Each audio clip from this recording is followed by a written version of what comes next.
Apolo Ohno, and welcome to Making Team USA, presented by Xfinity.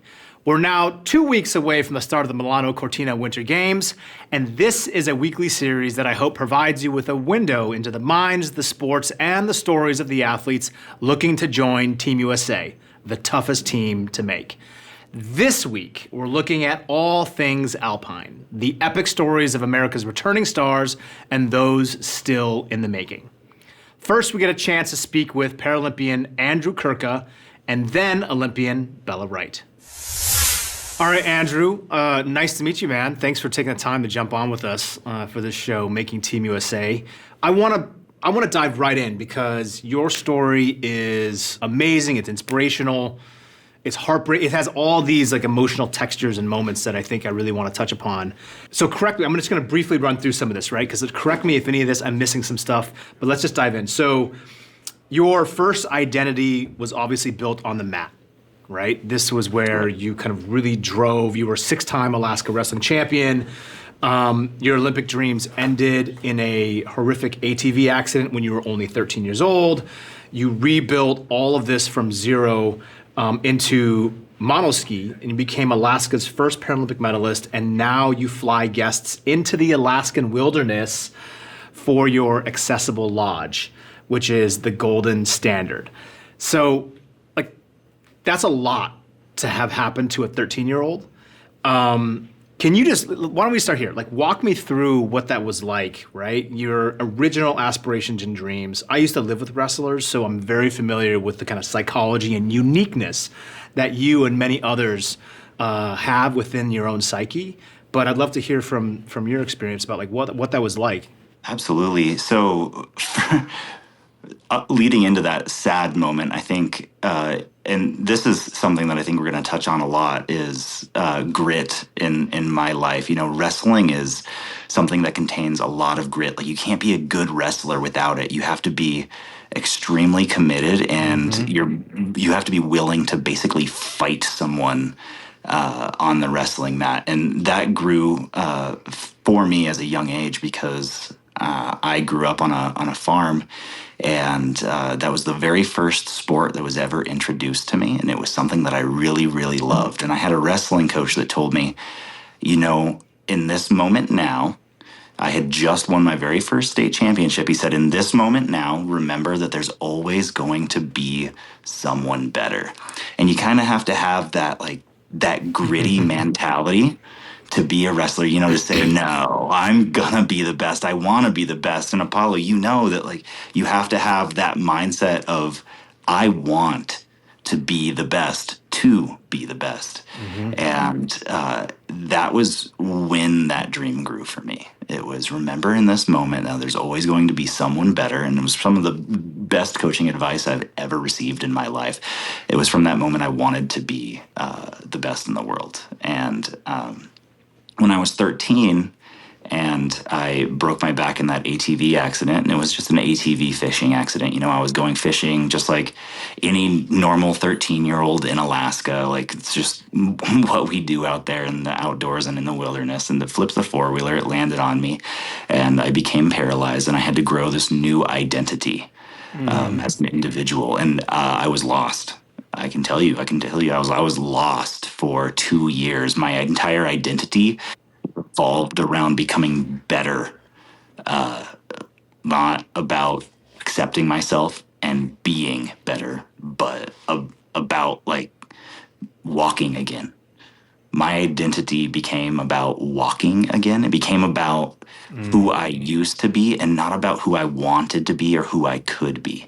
And then there was a moment when I was 15 that my physical therapist took me to the ski hill and pushed me down the ski hill, and I went straight down the mountain and crashed at the bottom and said, I love this. It's amazing. Yeah. And like both of them being independent sports really reflected each other. And then I found my identity again, and sports helped me find my identity. Ski racing helped me find that identity.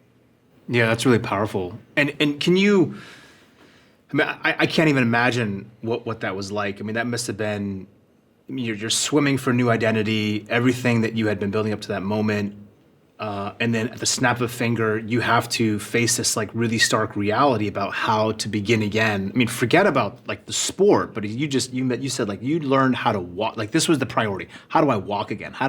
What does my life look like moving forward? And I think it's a testament to you. Obviously, if you were that good and you were that good as a wrestler, and I mentioned before all of this, I used to live with wrestlers at the Olympic Training Center.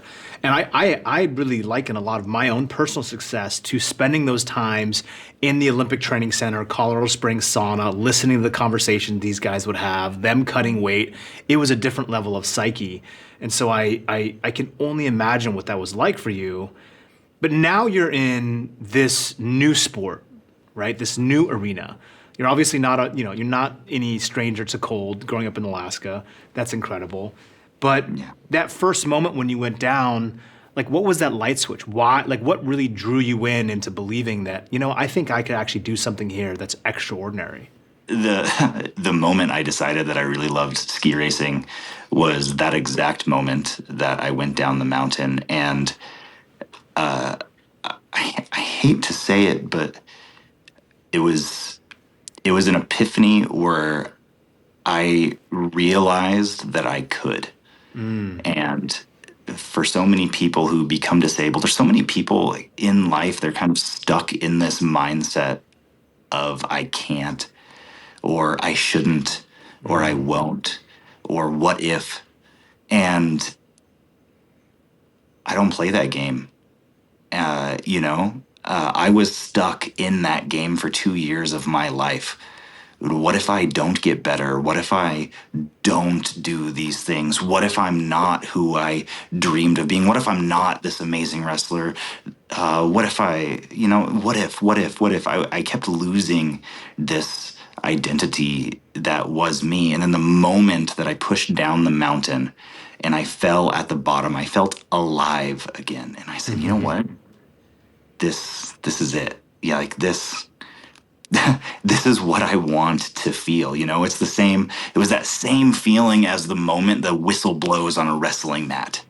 It was that same moment, that instant where, the gun shoots and it's time to go. It was that moment that makes you feel more alive than anything else in the world. It's the reason we do sport. It's so that we can compete. It's so that we can get that adrenaline. It's so that we can be the best versions of ourselves. And I was reminded of that the moment I went down the mountain. And I can tell you right now, like definitely didn't listen to my instructors at the moment. I went straight and crashed at the bottom. And like that moment, and like a bullet, I went as fast as I could. And I didn't know how to stop, and I didn't care because I felt so alive and I felt so good. And it didn't take long. Like I found out like on the ski lift right after that, we were talking about, the Paralympic Games and how I could compete as an athlete doing this.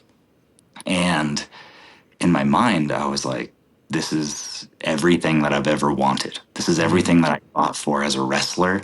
Like, I can still do my dream. I just do it differently, And I got so excited because, ski racing and wrestling, even though they're so different, they're also similar because they're both independent sports. As hard as I'm willing to work or how tough I'm willing to be is how far I'm able to go. And no one else can determine that, only myself. And I was able to relate it to wrestling, and I was able to take off. They're both independent sports. And from then on, I started training as often as I could and raising as much funds as I could just to get that week-long ski lesson or to travel to the next competition. And I just started pursuing everything that I could at that moment to do everything that I could to try to accomplish this dream that I had. What a crazy hard pivot. I mean, taking control of your destiny. Your psychology is awesome, by the way. Just at that young age, there's a lot of similarities between, I think, your mindset. When I was 15, I had this devastating moment that was nothing like yours. But for me, I was like this prodigy. I was supposed to make this Olympic team in 1998. The previous year, I was number one in the U.S.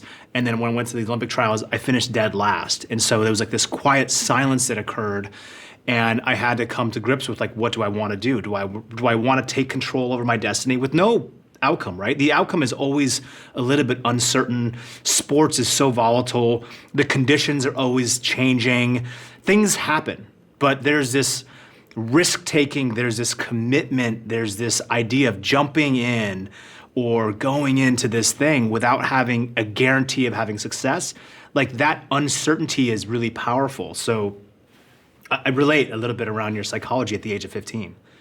Oh, absolutely. You say it so true and so sincere. The true fact of being an athlete, especially when starting out, is the scariness of the uncertainty, because you are giving your 100%, and the truth is your 100% isn't going to be good enough 100% of the time. And coming to terms and coming to grips with that and growing as an individual, focusing on, you know what, just being a little bit better tomorrow than you were today, and just being a little bit better of a person and focusing on the next steps helps us to grow. And, you know, I tell so many people in the world this, like, everyone that I talk to, you know, is you can't have growth without first having pain. You can't have success without first having failure. And you can't have fear of failure, because you will never succeed if you do. And I think those two things relate, you know, especially in sport, and especially like even in your life when you were 15 years old, you know, that's exactly what it is, as philosophical as it might be. Yeah. As like a 15-year-old, I know it's hard for people to see some of those things, but I think those internal questions, or those like light switches that go on and off in our life, are like really powerful. Like I still look back to those days when I was 14, 15 years old, and I derive a lot of life lessons for them. They just become actually even more important about what's possible, right? You see something, you make the commitment, you choose to do it with all of your being, regardless of the potential outcome of you falling short of that goal. But I think it's this grit, to me, is this like definition. Dude, it's like this. The grit is this definition of how long can you stay in this moment of uncertainty, right? Because, for example, when you're in a state of pain, but you can see the clock and you know you have 15 seconds left until the buzzer's up and you can stand up, or you can stop doing the exercise, or whatever it is that you might be doing. Whatever that thing is, when you can see that the end is near, you can stop, it's a little bit easier to stay through it. But when you don't know, when you can't see the light at the end of the tunnel and there's no hope yet, that is the definition of grit, right? You're jumping into this new thing, you're starting something new. Anyway, I think it's awesome. All right, I want to fast track here, man. I want to talk about, you qualified for Sochi, but you crashed in training and you never even actually got to start, right? So walk me through that, and then going all the way to Pyeongchang. Yeah, so I started competing, and it didn't take me long to make the U.S. team after I started competing. You know, I made it at a young age, and I made it off of just the sheer determination of the willingness to go fast. I knew how to go fast, but I didn't know how to do it properly. I wasn't trained, and I didn't learn your typical ways just because I had talent. And so I progressed too quickly. And with that progression that I had a lot of accidents. You know, I had speed, but I didn't have control. So I would win races, but I wouldn't always do it in the smartest fashion, or I didn't know how to do it in the safest fashion. And so I would win a lot and I would crash a lot, and so I would get injured a lot. And Sochi, Inconsistent, yeah. Yeah, I was so inconsistent. And as you know, like in sport, yeah, consistency is really important. Yeah. It's something you learn with age. I was young, and I got the first downhill training run in Sochi. I crashed off of Bear's Brow, which was a large jump. I broke my back, and then so I didn't get a chance to compete, and they sent me home 2 days later, and I got to watch the races in the airport on my way back in Moscow. And was that painful? Oh, I mean, the back was painful, obviously. But psychologically, painful. Breaking your back is painful, yes, but and it sucked. Don't get me wrong, but it wasn't that bad. Like, it wasn't an emotional deterrent for me at this point. I was like, okay, this was a good learning experience. I chalked it up to a learning experience. I said, okay, I got to go to my first games. I got to see what a real downhill is all about. I had a chance to like compete in my own fashion, even though I didn't get a chance to start at the games. But where the real pain happened for me was, as soon as I got better off of that broken back, my first day of training, I got in an accident with a young man on the ski hill that broke my right femur. I had a compound fracture of my right femur. So I went from a broken back into starting the next season with a broken femur and not making the U.S. team. I had this moment, and it was like, okay, well, you're injured now, and you've lost your spot on the team. It's going to be taken by someone else, and it was tough. I was like, why am I doing this? It was like, okay, I had taken all of these opportunities, and I had failed at every single one. I had just been pushing myself and trying so hard and failing and failing and failing, and it was about to be taken away from me. It wasn't even my choice. Right. My choice was to work as hard as I could to get there, and I was working so harder than anyone else, and it was going to be taken away. And it was this moment in my life where I realized, you know what?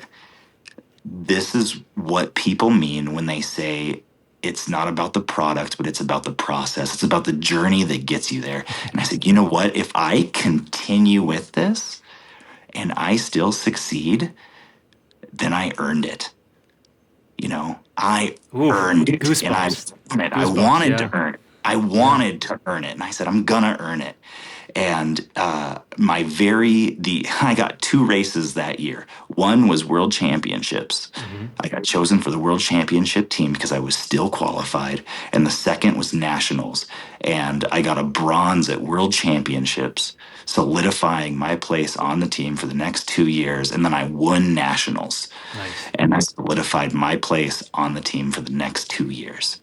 And I said, okay, time to start climbing that ladder and time to get back on the horse.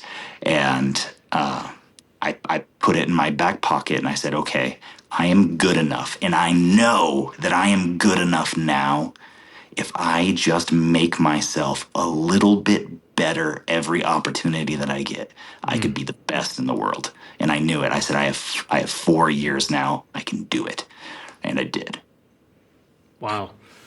God, that's like such a brutal test of resilience. I think that I'm trying to put myself in your shoes, or in your seat and really think about you trying something, you feel like you have what it takes, but you fail, you get injured. All these variables of change are occurring. And at some point, I would imagine if this happened to me, I would ask myself, like, does the universe, or is the universe telling me that this is not my path? This is not for me. Right? I mean, I think about that even sometimes, like in business today. Like, if you hit the wall over and over again and you keep failing, at some point, the natural little voice on the side of your shoulder, one of the voices will say, you got this, push through. The other voice is like the devil's advocate, and it'll say, like, maybe this path isn't for you. Maybe you're trying to force something that really isn't there. Maybe there's not enough synergy here. You're not getting enough green lights. That is real resilience, man. That's powerful stuff. Thank you. Yeah, it took a lot. It took a lot from me to be able to do that. And do you work with like a sports psychologist or someone to help you kind of fortify your mind? Like, where did this? I mean, obviously wrestling was maybe the impetus of that, but this is next level persistence and hunger. Like, there's and I talk to a lot of athletes, man. So like, and I'm around athletes a lot of time. This is a pretty unique situation, and all athletes have great stories. But I'm kind of fascinated by your willingness to continue on. I have spoken to sports psychologists before, but I don't hardly ever see sports psychologists. Mostly they're just like, wow, like, how do you get this mindset? And You're a specimen. We should study you. yeah, I'm honestly, I chalk it up to my childhood.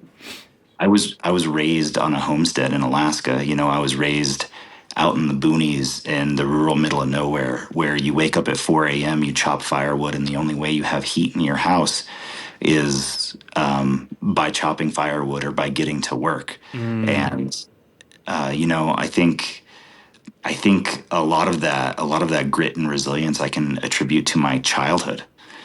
Just being raised in a way and in a mindset where nothing gets done unless you go do it. Yeah. And having that as a young man, I think instilled it in me as an adult. It's just like, okay, if you want it done, you do it. And it's evolved for me over time. I mean, I still have that crazy mindset, I guess, of like, get out, get it done, go. No one's going to get in your way.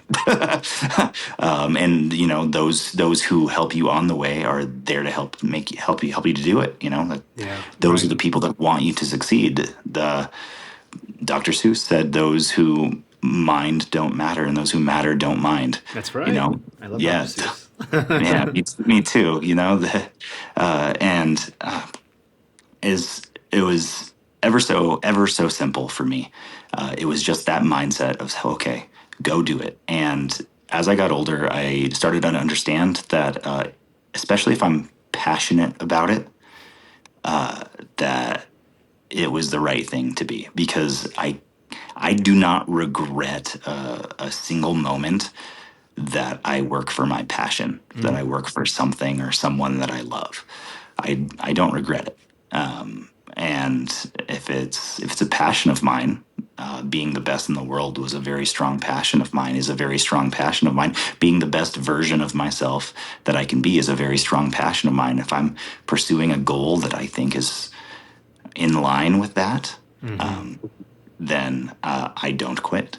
That's all there is to it. I think, okay, I'm here for a purpose, and it's something that I love. If I fail 1,000 times, at least I failed doing something that I know is good, and something that I know I'm passionate about. And passion is something that I think is extremely important in life, especially when you're pursuant of goals, because you can't accomplish anything without being passionate about it, and that's just the truth. Amazing lessons. But these are incredible. A couple more questions for you. When you were standing on top, right? When you were finally on top of the podium, I know we're going back a little bit. Like, what was those feelings? you know Jesse Owens, and this is funny. Apollo is Jesse Owens said that a medal is nothing but a trinket and a bauble. It's the good friends that we make along the way that really matter, or something along those lines. And Yeah. for me, I can't say that I feel any differently than Jesse. I feel the exact same way. When they put the medal around my neck, it was like, okay, this is cool. I was meant to be here. I did it. I pushed through all the perseverance and everything. But for me, it was the moment when I was at the bottom of the mountain, and my competitor and my rival, Corey Peters, was next to me.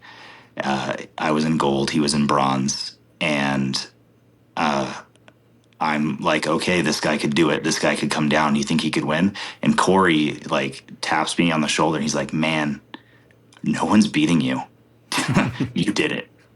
And like, for me, that was the biggest thing. We just talk crap to each other constantly, and getting him to say a nice thing is it's like, it's impossible. Yeah. We're rivals to the core. And to hear that from him in that moment, it was the moment where I was like, I did it. I It love was that. it was the moment where I earned the respect of my competitor. That was the hardest to earn, I think. Yeah. I love that. Yeah. Talking about you talk a lot about passion. Let's hear about the golden standard. right? I think this is really fascinating. So, like, what is Yeah. it? Why'd you start it? How is it run? So it's the next portion of my life, and I used my earnings from Pyeongchang to build a bed and breakfast in Alaska. It was initially 2 cabins.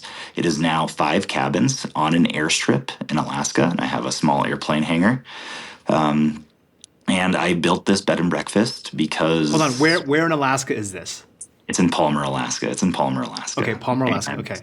yeah, and I built it because the one thing that I really enjoyed outside of ski racing, the thing that helped me find my center and realize that, you know what, sport isn't the most important thing in life, was nature and the outdoors. It's something that I always loved ever since I was a kid.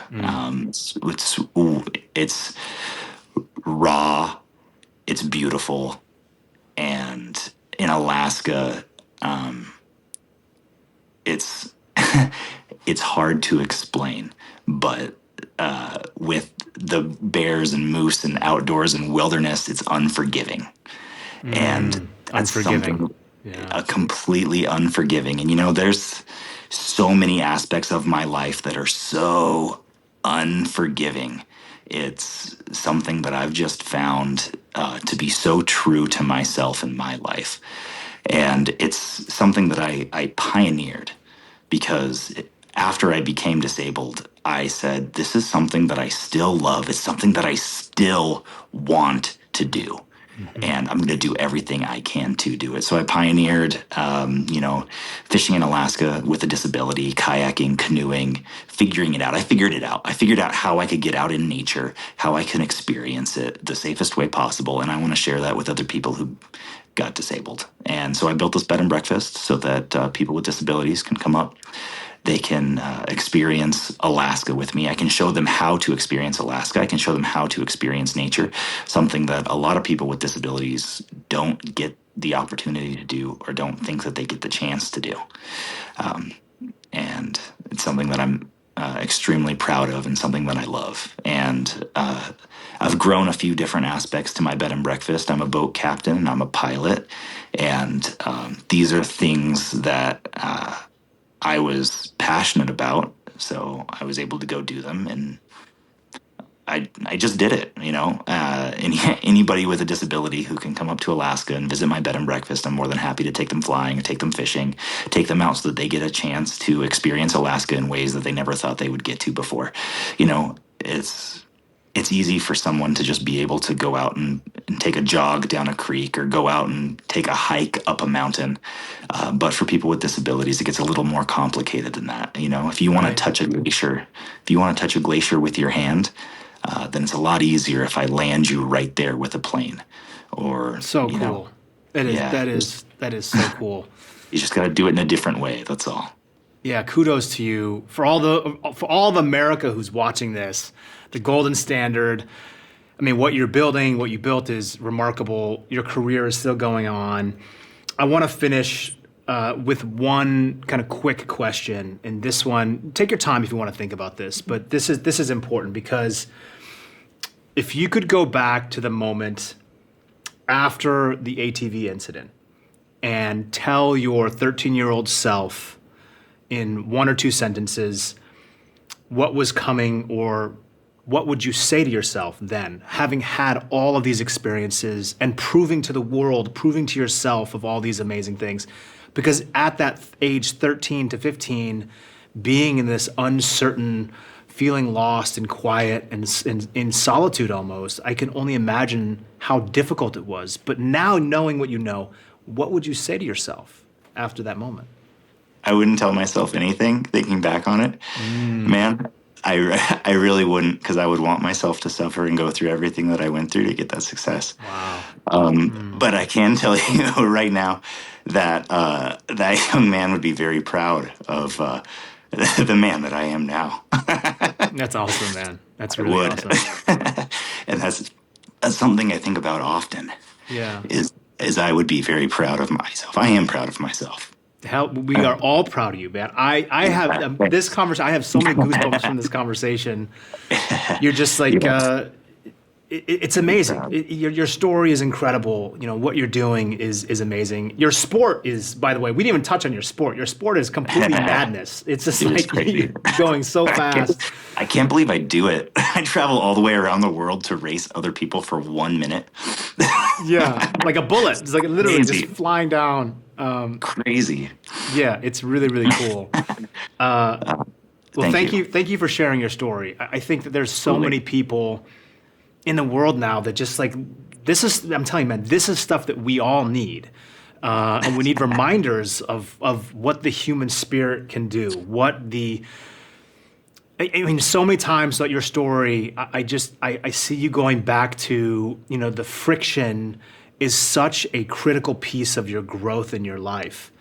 And if there's anything to derive, you've had success, you've tasted what it feels like to be a champion. But if I could just, from me to you, just as a reminder, like what you've done and what you're doing is so much more resonant than even just the medals. The fact of how many times you continue to push on is a reminder for all of us that we can choose to take control over that destiny.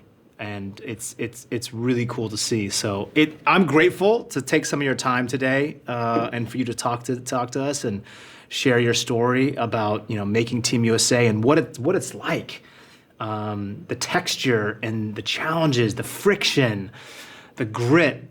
This is the stuff that America and the world needs to hear more of. So, brother, thank you. You are a champion, and I can't wait to watch you race. Thank you. Thanks for having me, and I look forward to hopefully hearing from you in Cortina. Yeah, that's right. All right, man. Thank you. Thanks for your time. Okay. Thank you.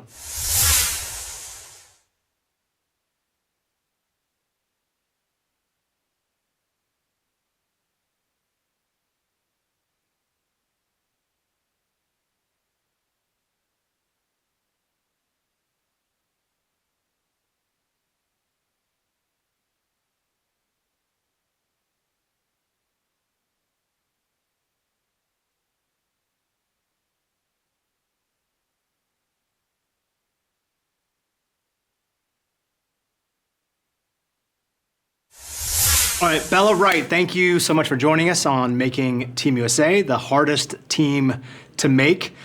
Something that stood out to me when I was just doing some background research and looking through your career was this like idea of North Star. And what I mean by that is, you know, you compete and race in this really high-speed, chaotic, dangerous sport. Most people know it as like downhill skiing, but there's obviously many different disciplines within that.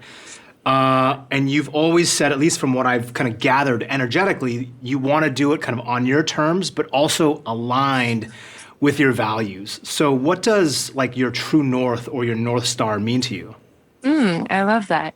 Yeah, skiing for me is where I feel the most freedom. It's where I've always felt the most freedom, and just being outside in the mountains and getting to travel the world, but also just it feels really grounding when you're standing on top of a mountain about to race down on, you know, two two sticks under your feet and razor blades and not much protection, honestly. So the risk for me has always been so enticing and a huge part of it for me. So risk, adrenaline, passion, that's kind of, it's what I've always prided myself on. So I'm really grateful to be in this and grateful to be standing on top of mountains every day. Yeah, it's beautiful to watch whenever we see athletes like yourself like go down. We see the mental visualization before. It's things I think people dream of doing, right? Well, obviously, you know, Americans have a fascination with snow. There's a romanticism associated with the Winter Olympics. But then athletes like yourself take it to this level that it is actually unattainable for most human beings on the planet. We've got so many great legends that have come out of the Team USA incubation, right? Out of America. You're a Utah girl. You've watched and been around some of the greats. You're competing alongside what considered to be, whether it's Michaela Schifrin or Lindsey Vonn, who just had this very incredible career, 83rd win. I mean, this stuff is fascinating. And so you've been in the game I don't consider to be not a long time, but you've been around Mhm. enough. And I guess like what can you glean and learn from some of these existing competitors who are your teammates that people look to around the world? Oh my gosh. I mean, it's the possibilities are endless with that. I am so fortunate to have two of the best of all time in our sport as my teammates. I think it's incredible. And Lindsay coming back out of retirement, for me, I never thought I was going to be able to compete with her because she retired before I made the US ski team. So That's so to crazy. be able to have That's that, wild. yeah, yeah, to be able to do that now, it feels very full circle. And like I said, the possibilities are endless to learn. I also am a firm believer that I can learn from any one of my teammates, anyone on the circuit, whether they're faster than you, younger than you, slower than you, older than you, whatever. I think you can always learn from everyone. But yeah, I'm very fortunate to be able to learn from the best. That's amazing. And as you cultivate your own style and curate your own training systems that work best for you, I'm curious because I love for me, I really love the mind game of sports, right? And when I look to the sports, especially in the winter side, that are the most extreme and dangerous, Alpine is one of those sports.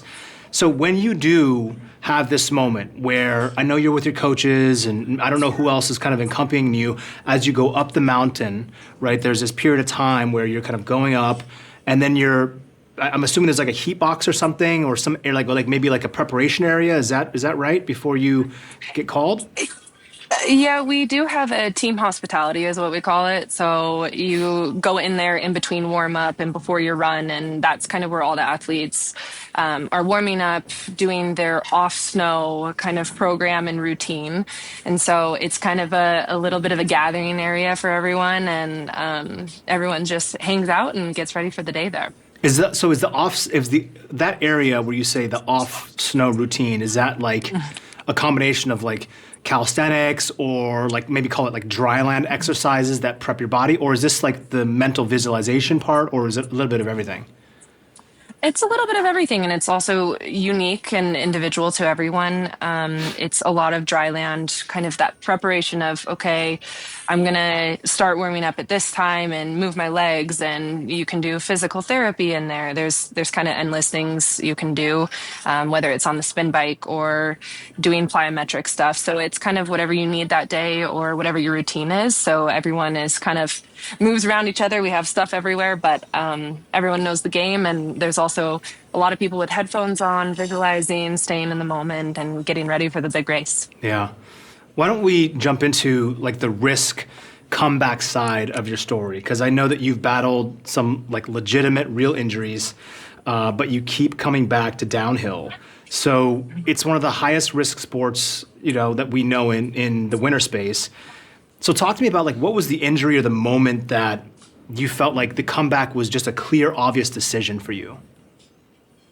Yeah, it's a great question. I don't think I've ever really thought of not coming back. It's always that risk is what keeps drawing me back in. I think um, the sport is so exciting and it's unlike anything else. And when you are retired from it, you can never emulate it again. You can go skiing on a mountain and you can try, but there is nothing like being in a downhill course going 80 miles an hour, hitting jumps and flying 50 meters. There's nothing like it. So for me, it's just what I've always done. It's what I've always loved. And I like the risk factor. I like that it makes it exciting. It makes it scary. It makes there's just more to it. There's a lot of depth to the sport. And I think that just keeps me coming back always. What goes through your mind as you're literally standing at the top, you're about to go down? Like are these like repetition in terms of like things you're telling yourself? Is your mind clear? Like what is the thing that works best for you?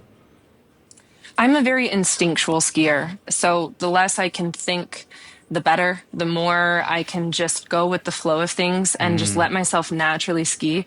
That's when I have my best runs. That's when I feel my best and somewhat find that flow state as much as possible. Flow state I is love the flow a state. mindset. Yeah, we love the flow state, but it's not always easy to find, especially as an athlete that as you mature, as you go through injuries, as you go through more and more things in the sport itself, flow state somewhat can feel harder and harder to find. but it's important to kind of hang on to that. And for me, it's just important to keep clear trust in my preparation and um, be willing to have some fun with it. I mean, at the end of the day, that's my biggest goal this year is just to have fun and enjoy it because it is a really short period of your life, and I'm so lucky to do it. So, yeah, try and tap into that as much as I can. I can totally relate to that. I'll tell you a quick story. In my second Olympic Games, I was a favorite to win some of these races, and I had faltered. I had not had a good start to the games. The first final that I was the reigning Olympic champion in, I didn't even make the final. I made a bad slip, and I was in the B final, so that means I was out of medal contention. So my brain, the voices began, and the voices mean this self just questioning worth and identity, and maybe you don't have it anymore. This injury's too big. Maybe you're getting sick. Whatever those things are, and then the second chance that I had at winning gold. 2 days before the final, I had this crazy dream where I had the race play out. And with 3.5 laps to go in my dream, I attacked, I went to the front, I defended, and I won gold. And so I woke up and I was like, wow, that's like the universe giving me this signal to stay true to this strategy. But in the final, the exact same thing happened with the exact same athletes that I dreamt about, except with 3.5 laps remaining, I didn't make the move. I hesitated. And what I realized was I hesitated because I was a bit afraid of showing too much of myself and then getting passed, which is it's a weird feeling. When you get passed in speed skating on the outside or something, it makes you feel very less than, because it's just so hard to pass on the outside. You have to be going so much faster. So then, I had finished that race. I was feeling very I wouldn't say depressed, but just down. And I felt like my Olympics was over, and my best. I was given this chance, whatever.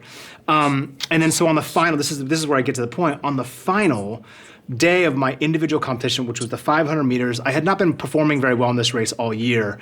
I noticed that I had been going through this routine, trying to force getting into flow. Right, I was gripping so hard that it was actually doing the complete opposite.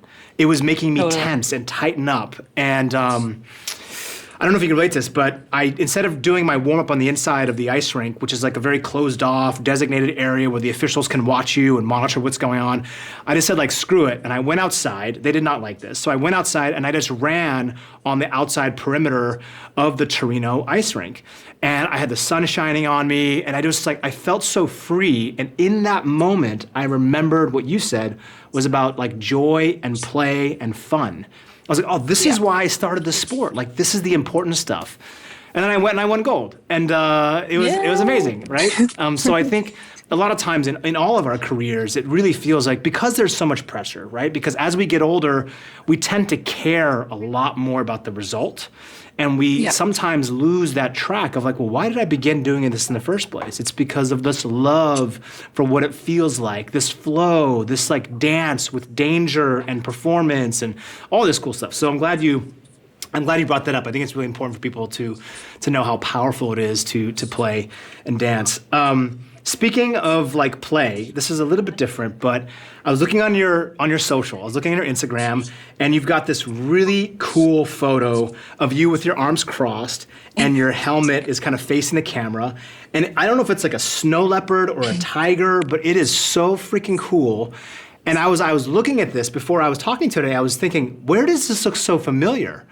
And I'm like, wait, it doesn't exactly look like it, but I had my same helmet that I had I wanted to embody this lion, right? Relax, but could attack at any moment, fierce and ferocious. So I had on my helmet airbrushed this really cool lion. And I was like, oh, great minds think alike. This is amazing, right? So my real question is what does that mean to you? This is really intricate, it's beautiful, but there's gotta be some story behind the story here. What's the deal? Well, thank you. I appreciate it. Yes, it's a snow leopard, and I have been doing a snow leopard helmet now for, oh gosh, maybe over 10 years.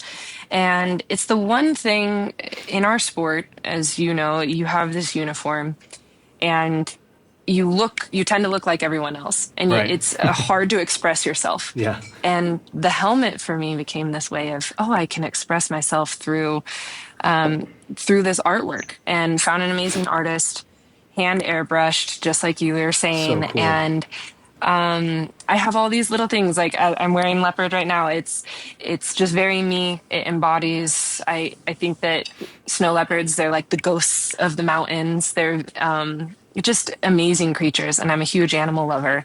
But I love what it embodies, and exactly like you were saying, it brings that out and that attitude that you want to portray when you are in competition. And then I have all my little things on it. My nickname, Hell's Bells, which is been my nickname for a long time now. And that, again, it's just another reminder of what I want to portray, what I want to do when I'm out there doing what I love, and put on a show for everyone. I like it. A little AC/DC nod. Yes.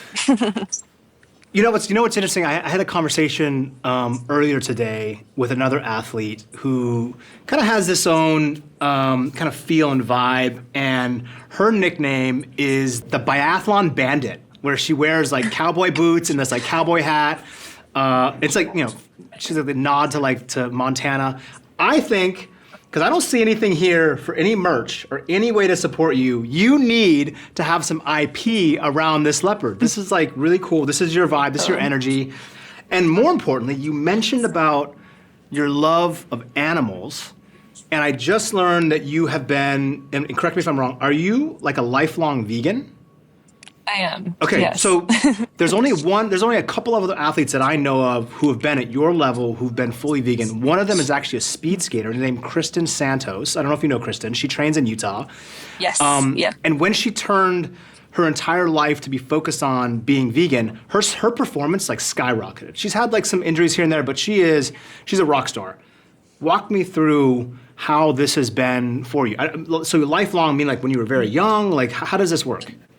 Since I was born. Wow. And yeah. So it's just a lifestyle I've always had. And it's definitely taken me several years. I mean, through everything, right? Like throughout the years, things have progressed in that world with dietary needs, et cetera. But also I've had the ability now to have so much guidance with nutritional needs and just learning my own body. So it's been my whole life, and I've been able to really learn from that, learn how my body works. I've never had that, I wasn't vegan and now I am and I feel more energy. I didn't experience that because it's been since I was born. For me, it's more so learning what works best for my body, what works best for me as an athlete. And it's taken me several years to learn exactly the right concoction. And I feel like you can never stop learning. You can always continue to progress with that. But I also have had several crashes in my career. Yes, injuries. I've had ACL, which is kind of like our Tommy John of baseball. It's a big injury in skiing, and it's kind of, if not when, you will. I find that injury. so insane. Like it's like these are not small injuries. Like we got Lindsay out there. She's like the new bionic titanium woman of like our era, right? There used to be this guy called the $6 million man. Well, Lindsay's like the $6 billion woman on the mountain. You've got surgeries. I mean, this is like crazy. Like how, number one, is there like a few doctors in the United States who specialize in helping reconstruct these super athletes? This is like wild. Yeah, it is pretty crazy. I mean, I think it's something, again, it's with the risk. You kind of accept it going in, and and again, that's part of it. It's part of the sport, and it's part of that adrenaline and the learning process, and it also makes you a better athlete. Yes, it's scary, but you learn, and so many people have been through it, so you have a lot of guidance through that. But with me, with a lot of my crashes and a lot of injuries that I've had, I've always been a super quick healer. I've always been able to recover really fast. Interesting. And before the previous Olympics, I actually broke my ankle. I broke my talus bone in my ankle in December of 2021. I thought my Olympic dreams were over. When you were skiing? When I was skiing. It was actually just where I came from in St. Moritz, Switzerland. I crashed. I went into the net, and I knew right away something was wrong. I got lucky with a non-displaced fracture to the talus bone. But what's interesting there is there's no blood, like specific blood supply to that area. So it's typically really hard to heal. I didn't need surgery, luckily, but again, they told me the Olympics were not possible. I was 8 weeks out from the Olympics. I spent 6 weeks in a boot, and my follow-up appointment, they couldn't believe that I healed like I did. Oh, that's Called me a remarkable. unicorn case. And my first day back in a full-length course was the Super G Olympic race. Oh So my gosh. there was, I think the timeline for me was, I'm going to the Olympics. I'm going. I don't care. I'll do whatever I have to do. So it was, putting your head down extra hard for 6 weeks to heal your body in every way, nutrition, everything you could think of. So for me, I've always seen my nutrition as a positive thing and kind of a superpower for me. I've always healed fast and have had a lot of great results with it. So, yeah, it's kind of just been my whole life. That's remarkable. I mean, that for those that are listening to this and watching, 8 weeks out to have that kind of a devastating injury, it's usually like, it's basically just like, thank you for your time, but we'll see you next quad. Like that's basically Yes. a death sentence almost. That's incredible. That's a really unique unicorn story. Yeah, you're doing something right there. Okay, there's another thing that I noticed that I thought was really interesting, and for me personally, you had this post. It's the second. Right now, it's the second to last post, the one where you're kind of hugging Lindsay. You're wearing a red hat, but there's another one where you've got the goggles on. This is what I see as the image. And the caption is, let me see it. The caption is, you said this, you said, rediscovering the kind of joy that heals quietly. I am so happy to be here. There's a lot more to that. Can you Yes. talk to me about that?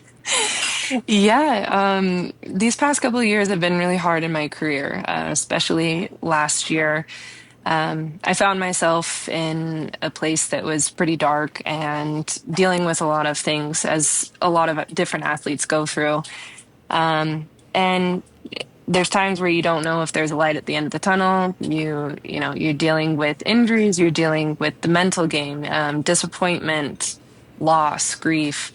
And it kind of all hit me at once this past year. I felt like I hit rock bottom more than once. And it was really tough. This summer, I focused a ton on mental training as we were talking about flow state and that side of things. And you're very into the mental side. You understand as an athlete how important that is. And I think it's something that I've tapped into in the past, but not on a deep enough level. And I was in a place where I really needed to.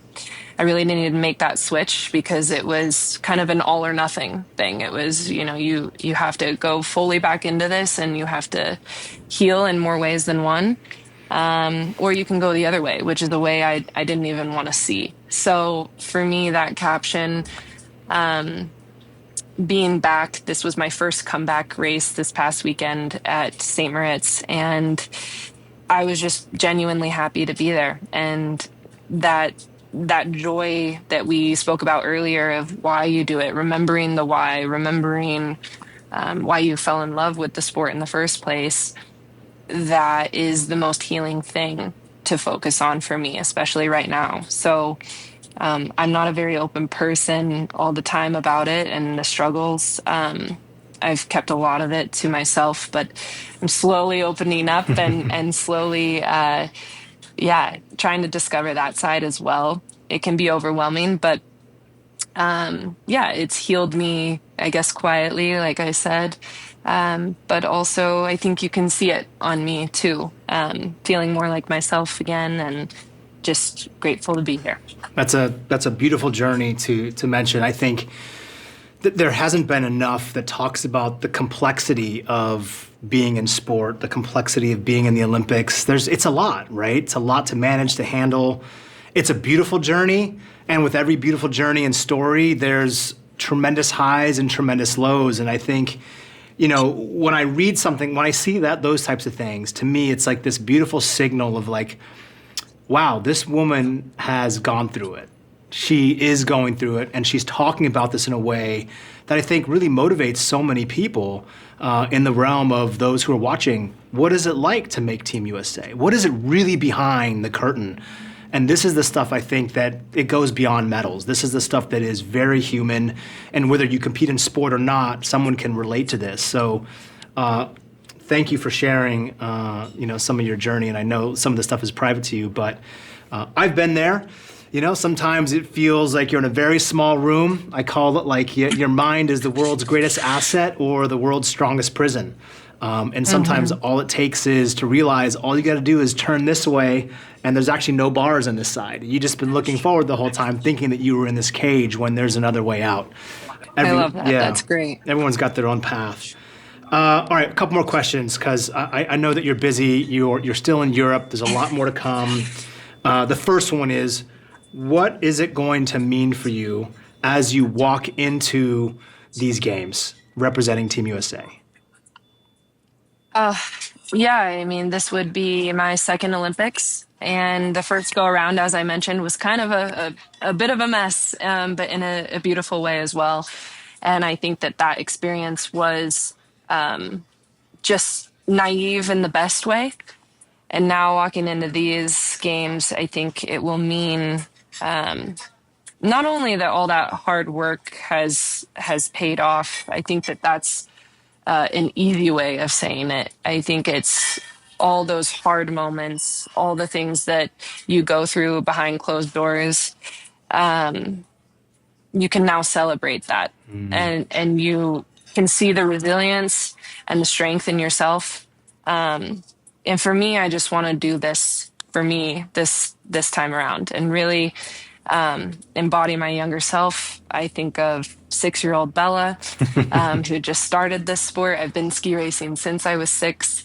Amazing. And so it's been a long time, and I think it's just for her. It's for everything, for my family and for my supporters, but it'll be a pretty amazing feeling. There's nothing like it. There's nothing like seeing those rings. There's nothing like it. It's really, it doesn't matter how many times you go there, it's really special. Well, thank you for sharing a bit of your story. I have one last question, right? And I ask a lot of our fellow Olympians and Paralympians the same thing.